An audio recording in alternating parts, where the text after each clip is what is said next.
Welcome to Week 9 History. The focus for this week, we're going to be Terra Australis is a hypothetical continent which they believe first appeared on maps by Macrobius between the 15th and 18th centuries. The existence of Terra Australis was not based on any survey or direct observation, but it was based rather on the idea that the continental land in the northern hemisphere should be balanced by land in the south hemisphere. And this theory of balancing land has been documented as early as the 15th century. In the early 1800s, British explorer Matthew Flinders popularised the name of Australia after Terra Australis, giving his rationale that there was no probability of finding any significant landmass anywhere more south than Australia.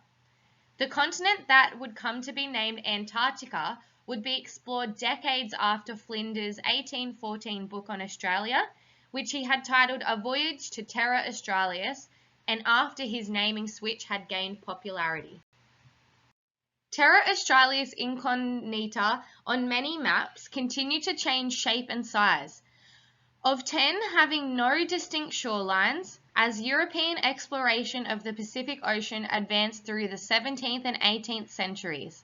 The systematic search by Captain James Cook on his second voyage in the 1770s finally proved that such land, by then greatly diminished, would only be found in the cold, uninhabitable polar regions.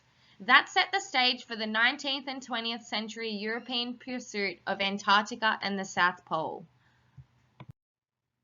So here we have a map, and this was around 1589, and you can see all the different continents.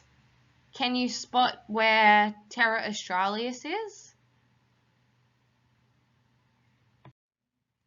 Now this map was in 1644, and you can see that the continents are starting to form.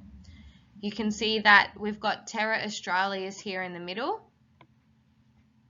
and this looks like the western side of Australia, but we haven't actually formed our side yet, the coastal side. So now we move to 1798, and this is to 1803, they believe. Now we've formed Terra Australis, and it's been officially given the name Australia. So can you spot what's different from the last map? We've formed this right-hand side of Australia now, and it's broken away from this top part up here into its own country. So now we're moving on to Christopher Columbus. This is another explorer. This picture shows Christopher Columbus landing in the Caribbean in 1942.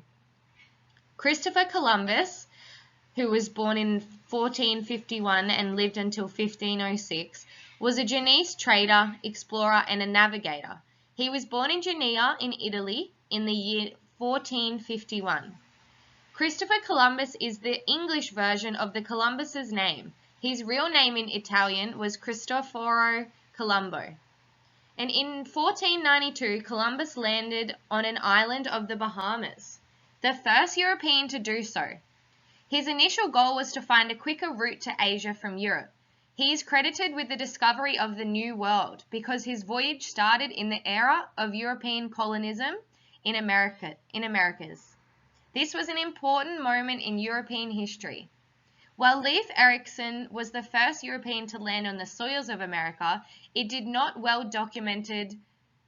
was not well documented and did not lead to the later contact between Europe and the New World. Wow, there's lots going on in this picture if you have a look at the people on the land. What's the difference between the people on the land and then the explorers that have come?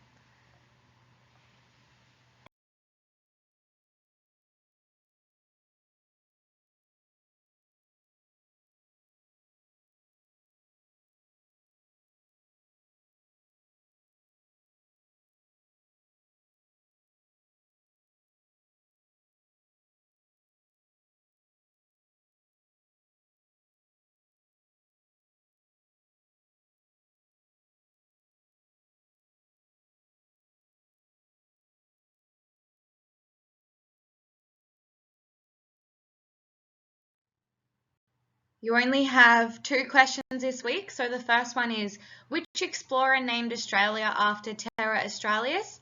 And number 2, Christopher Columbus landed on which island in 1942?